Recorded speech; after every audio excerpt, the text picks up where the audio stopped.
భద్రాద్రి కొత్తగూడెం జిల్లాలో పేరు గొప్ప ఊరు దిబ్బ అన్న చందంగా ఉంది మనుగురు సింగరేణి ఆసుపత్రి. కార్మికులు దుమ్ము దిల్లులో కష్టపడి నల్ల బంగారాన్ని వెలికి తీసి వేల కోట్ల రూపాయల ఆదాయాన్ని సింగరేణి సంస్థకు కూడబెడుతున్నారు. కార్మికులు అనారోగ్య బారిన పడితే వైద్యం చేయించేందుకు సరైన ఆసుపత్రి లేదు. పేరుకే సింగరేణి ఏరియా ఆసుపత్రి. ఆ ఆసుపత్రిలో మందుల కొరత, డాక్టర్ల కొరత, నర్సుల కొరత, సిబ్బంది కొరత, ఇలా పలు సమస్యలకు నిలయంగా ఉంది ఆ ఆసుపత్రి. అసలు ఆ ఆసుపత్రి పేరు చెబితేనే సింగరేణి కార్మిక కుటుంబాలు హడలిపోతున్నారు. సింగరేణి ఉపరితల గనులో ప్రమాదాలు జరిగి కార్మికులు తీవ్ర గాయాలైతే ఆసుపత్రిలో డాక్టర్లతో పాటు మందులు లేక ప్రథమ చికిత్స చేసి కొత్తగూడెం సింగరేణి ఆసుపత్రికి మెరుగైన వైద్యం కొరకు హైదరాబాద్కు తరలిస్తున్నారు. మార్గ మధ్యలో కార్మికులు మృతి చెందుతున్నారు.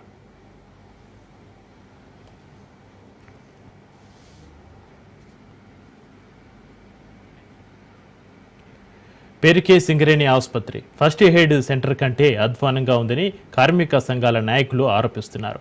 కార్మికుల ఆరోగ్యంగా ఉంటేనే సంస్థ బాగుంటుందని, కార్మికులు అనారోగ్యాల పాలైతే ప్రొడక్షన్ ఎలా వస్తుందని ప్రశ్నిస్తున్నారు. సింగరేణి సంస్థకు కోట్ల రూపాయల ఆదాయం వస్తున్నా కార్మికుల ఆరోగ్యాలను పట్టించుకోవడం లేదని ఆవేదన వ్యక్తం చేస్తున్నారు. ఉపరితల బొగ్గు గనుల్లో భారీ ప్రమాదాలు చోటు చేసుకుంటున్నప్పుడు కార్మికులకు తీవ్ర గాయాలైతే సింగరేణి ఆసుపత్రిలో గాయాలకు కట్టుకట్టి కొత్తగూడెం సింగరేణి ఆసుపత్రికి, అక్కడి నుంచి హైదరాబాద్లోని కార్పొరేట్ ఆసుపత్రికి తరలిస్తున్నారని వాపోతున్నారు. యశోద లాంటి కార్పొరేట్ ఆసుపత్రిలో సింగరేణి కార్మికులకు వైద్యం చేయడానికి ముందుకు రావట్లేదని ఆవేదన చెందుతున్నారు.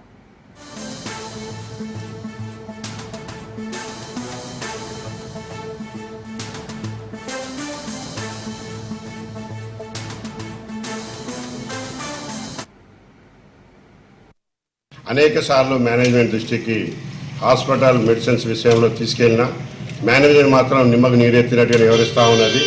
రాను పరిస్థితి ఏంటంటే కనీసం బీపీ షుగర్ ట్యాబ్లెట్లు కూడా సరిగా ఇయ్యని పరిస్థితికి ఇవాళ మనుగూరు ఏరియాలో కొత్తగూడెంలో తయారైన పరిస్థితి. ఇవాళ కార్మికులు శ్రమించి కష్టించి పనిచేసి ఇవాళ ఈ సంవత్సరం చైర్మన్ గారు మొన్న అన్అఫీషియల్గా అనౌన్స్ చేశారు 5,000 కోట్ల రూపాయల లాభం వస్తుంది సింగరేణి అని. మొన్ననే 100 కోట్లు సైన్స్ మ్యూజియం అని ఎవరు గవర్నమెంట్ సంస్థకు దానం చేశారు. కానీ కార్మికులకు కనీసం మెడిసిన్ విషయంలో కూడా ఇంత నిర్లక్ష్యం అని అంటే మా కార్మికుల ఆరోగ్యం పట్ల వాళ్ళ వైఖరి ఏంది? మొన్న మేము మెమోరాండం ఇవ్వడం జరిగింది 10 రోజుల క్రితం. మా ఆరోగ్యం పట్ల మీకు ఎందుకు ఇంత నిర్లక్ష్యం? కార్మికుల ఆరోగ్యం ఉంటేనే సంస్థ ఆరోగ్యంగా ఉంటుంది. ఇది తెలిసి కార్మికుడు సిక్ అయిపోయిన తర్వాత పని ఎక్కడ చేస్తారు, సంస్థ కూడా సిక్ అయిపోతుంది. ఇది అబ్జర్వ్ చేయకుండా డాక్టర్లు కనీసం చెప్తా ఉన్నాం, నియమించండి డాక్టర్లు కావాలి. మనుగూరు ఏరియాలో అయితే మరీ దారుణం. జనరల్ ఫిజిషియన్ లేడు, గైనిక్ లేదు, పియాటిస్ట్ లేదు, లాస్ట్కి వచ్చే మెడిసిన్స్ కూడా లేవు ఇప్పుడు ఉన్న పరిస్థితి అది. సో ఇంత దారుణమైన పరిస్థితి సింగరేణిలో కొనసాగుతుంది. మేనేజ్మెంట్ పై ఆఫీసర్ల దృష్టికి తీసుకెళ్ళినా కూడా నిమ్మకు నీరెత్తినట్టుగా ఉండడం ఇది చాలా బాధాకరమైన విషయం. సరైన మెడిసిన్ ఫెసిలిటీ సింగరేణిలో మనుగూరు ఏరియాలో మెయిన్గా లేదు. కార్మికులు దీని మీద చాలా అన్హ్యాపీగా చాలా బాధతోటి ఉన్నారు. ఏ విషయం తీసుకొని ఈవెన్ షుగర్ బీపీ గోళీలు కూడా బాధపడుతున్నారంటే అర్థం చేసుకోవాల్సిన అవసరం ఉంది. దీన్ని గంటక ఇట్లనే కొనసాగిస్తే గ్యారెంటీగా మనం ఆందోళన చేసాం అన్ని ఏరియా హాస్పిటల్ ముందు, ఇవాళ మెయిన్ హాస్పిటల్ ముందు కావచ్చు, లేకుంటే చైర్మన్ ఆఫీస్ ముందు కూడా ధర్నా చేసే పరిస్థితికి తీసుకురావద్దని మేనేజ్మెంట్కి హెచ్చరిస్తా ఉన్నాం.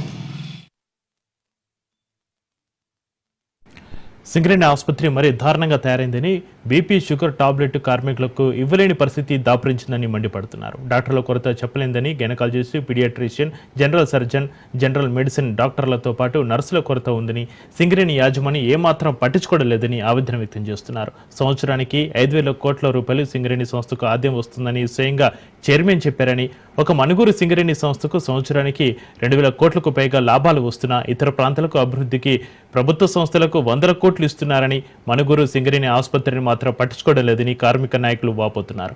ఇప్పటికైనా సింగరేణి యాజమాన్యం ప్రభుత్వం పట్టించుకుని ఆసుపత్రిలో సరైన సదుపాయాలు కల్పించాలని కోరుతున్నారు. ఈరోజు మనుగూరు ఏరియాలో వైద్య సేవల గురించి సింగరేణి వ్యాప్తంగా అనేక సమస్యలు కార్మికులు ఎదుర్కొంటున్నారు. ఈరోజు హాస్పిటల్లో ఎప్పటి నుంచో ఎన్నో విన్నపాలు చేసినా కానీ ఒక డాక్టర్లు, సరైన స్పెషలిస్టులు, జనరల్ ఫిజిషియను, పీడియాట్రిషియను, అట్లాగే గైనకాలజీ డాక్టర్లు కూడా చాలా కాలం నుంచి ఇక్కడ జరగట్లేదు, అమలు చేయడం జరగట్లేదు. కాబట్టి వీళ్ళని వెంటనే ఇక్కడ రిక్రూట్మెంట్ చేయాలి, ఇక్కడ సేవలు అందించాలని ఈ సందర్భంగా కోరుతున్నాము. అదేవిధంగా మందులు ఏంటంటే ఇప్పుడు షుగర్ ట్యాబ్లెట్లు, బీపీ ట్యాబ్లెట్లు ఒక నెలకి ఇవ్వటానికి కూడా కష్టంగా ఉన్న పరిస్థితి. 10 ట్యాబ్లెట్లు ఇచ్చి దాంట్లో డ్యూ రాస్తున్నారు. ఒక్కొక్క కేటగిరీ ఒక్కొక్క వర్గంలో 10 ట్యాబ్లెట్లు ఇచ్చి డ్యూ రాస్తున్నారు, మళ్ళీ 2 అంటున్నారు. అట్లాగే మందులు అందరికీ ఒక రకంగా ఇవ్వట్లా, ఎగ్జిక్యూటివ్కి ఒక రకంగా వెళ్తున్నాయి, సాధారణ కార్మికులకు ఒక రకంగా వెళ్తున్నాయి.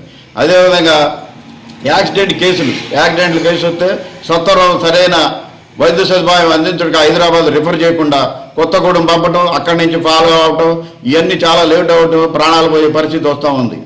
అదే కాకుండా కార్పొరేట్ హాస్పిటల్కి ఇక్కడి నుంచి రిఫరల్ చేసి పంపితే వాళ్ళకి పేమెంట్లు సరిగ్గా లేని కారణంగా వాళ్ళు రిజెక్ట్ చేస్తున్నారు. రిజెక్ట్ చేయడమే కాకుండా మా పేమెంట్ల నుంచి డబ్బులు రికవరీ చేస్తున్నారు.